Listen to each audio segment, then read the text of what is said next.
sahabat Cahaya Kehidupan semuanya. Bagaimana kabar Anda di hari ini? Hari ini hari libur, hari Jumat, tanggal 25 Desember 2020. Buat Anda yang sedang liburan, saya ucapkan selamat berlibur. Tapi kalau liburnya di rumah, ya itu lebih nyaman daripada Anda libur keluar rumah, ketemu banyak orang, ketemu banyak orang-orang yang berkumpul.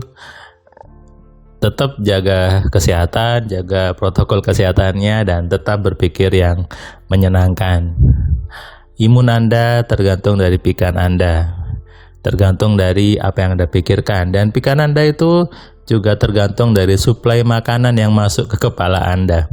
Kalau makanannya masuknya enak-enak, masuknya bergizi, pasti pikirannya juga berpikirnya bagus. Apalagi ketika saldonya bertambah, itu juga pasti pikirannya jauh lebih menyenangkan, betul? Nah, saya doakan yang sudah subscribe hidupnya semakin hari semakin baik, semakin penuh dengan kemudahan, dan tentunya semakin penuh dengan kebelimpahan.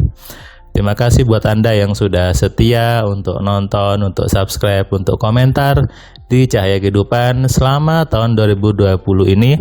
Merupakan tahun yang ajaib, tahun yang penuh dengan kekagetan, dan tahun yang penuh dengan drama.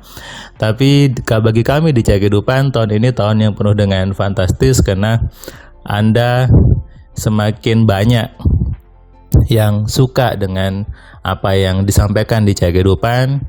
Kami juga di majalah Sugesti mengucapkan terima kasih, karena semakin banyak juga orang yang selalu setia membaca majalah Sugesti. Orang yang akhirnya sadar kemudian belajar MC juga semakin banyak, dan itu menunjukkan bahwa banyak orang itu semakin sadar bagaimana hidup yang sesungguhnya. Banyak orang semakin sadar untuk belajar tentang pikiran yang benar.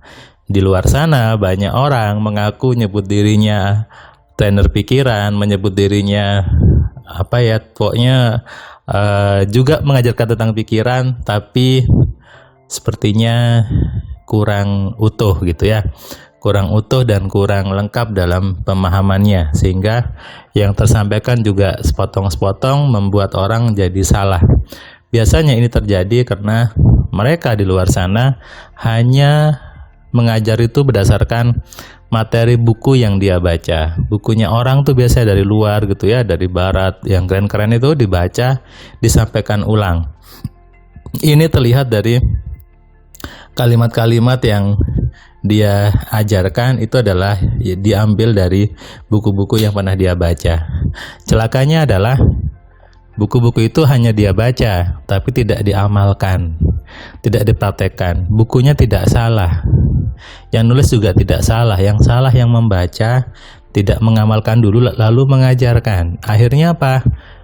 Ya hanya letterlux, hanya ya copy paste dari buku itu lalu diajarkan. Bahkan ada juga nih yang copy paste dari buku saya, kemudian dari blog-blog saya, dari tulisan-tulisan saya, dari Cahaya Kehidupan, lalu disampaikan ke orang lain, diajarkan seolah-olah itu adalah hasilnya dia sendiri.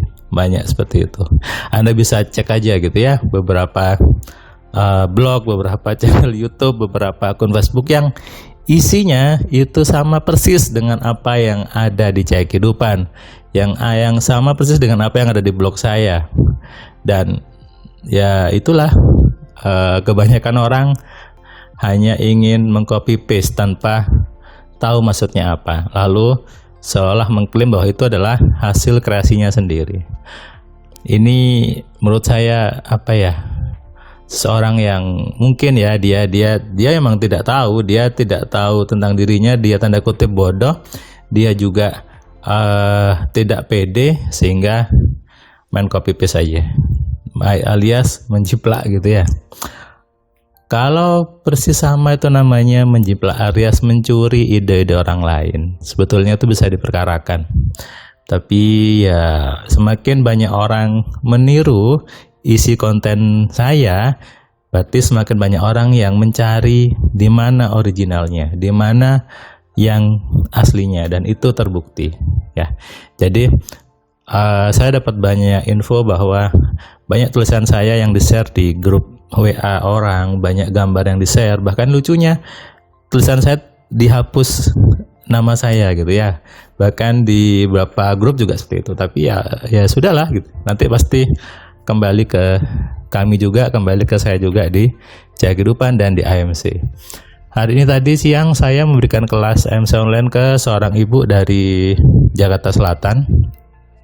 Seorang ibu ini suaminya terimbas kondisi pandemi sehingga gajinya harus dipotong separuh gitu ya.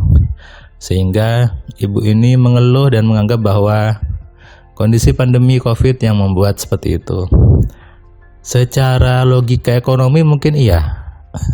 Kondisi pandemi membuat perusahaannya tepat suaminya ibu ini bekerja, mungkin kekurangan income, kekurangan pemasukan, penjualan turun sehingga harus mengurangi gaji karyawannya. Cara hukum ekonomi ya. Tapi secara teori pikiran bahwa itu adalah hasil dari pikiran si suaminya termasuk istrinya juga sebetulnya. Kalau mereka mau menggunakan kreativitasnya, menggunakan pikirannya, maka pasti kondisi gaji yang terpotong itu tetap bisa menjadi sesuatu yang menyenangkan, tetap bisa menjadi suatu pembangkit, suatu dongkrak atau pengungkit untuk melakukan ikhtiar lainnya, melakukan kreativitas lainnya untuk meningkatkan, bahkan bukan hanya setara gaji, tapi bisa 2 atau 3 kali lipat dari gaji yang didapat. Itu semua tergantung pikiran kita sendiri, pikiran Anda sendiri. Apakah Anda terus meresapi kondisi yang jelek itu, ataukah mau bangkit, ataukah mau merubah pikiran Anda ke arah yang lebih baik, ke arah yang menyenangkan, ke arah yang mengkayakan. Itu tergantung Anda. Ingat, Tuhan tidak akan merubah nasib seseorang sebelum orang itu merubahnya sendiri. Artinya apa? Semua kembali kepada pikiran Anda. Apakah Anda terus meratapi kondisi yang dipotong setengah gajinya, yang di PHK, yang penjualannya sepi, tanpa Anda mau berupaya untuk menggunakan pikiran Anda, menggunakan kreativitas Anda untuk berubah. Itulah kenapa saya terus menggencarkan yang namanya AMC, karena di situ kita belajar bagaimana merubah pikiran, bagaimana berdoa yang benar, bagaimana mempengaruhi orang melalui alfa telepati, bagaimana membuat bisnisnya lancar, menarik pembeli dengan broadcast telepatinya. Kemudian ada juga untuk mempengaruhi orang lewat benda-bendanya, dan banyak lagi materi yang bisa digunakan untuk memicu kreativitas Anda dalam menghadapi situasi yang katanya pandemi seperti ini.